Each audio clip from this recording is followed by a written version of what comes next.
In the midst of the pessimism and the gloom and the frustration of this present hour, there's only one hope. And that hope was expressed by Jesus Christ when He said, "If I go and prepare a place for you, I will come again." Blessed is that servant whom his Lord, when He cometh, shall find so doing. Now the Lord is coming, Christ is coming, and the temptation of many Christians is to say, "I'm going to sit down and take it easy and wait for the coming of the Lord." Well, I want to tell you, when He comes, you may be left behind. You remember the 5 foolish virgins in the story Jesus told about? They thought the Lord had waited and waited and waited, and they got a little tired.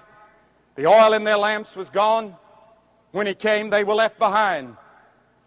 The Bible says, "Blessed is that servant whom his Lord, when He cometh, finds so doing." If I knew that Christ was coming tomorrow, do you know what I'd do? I'd do just what I'm doing today. We ought to live every day just as though the Lord's coming. You ought to have your bags packed and ready. You ought to not have your roots too deep. You ought to not have too big a bank account to worry about. That's the reason the Bible says we're to give to the poor, and we're to give to the church, and we're to give to Christian work. We're to be stewards. Be packed and ready.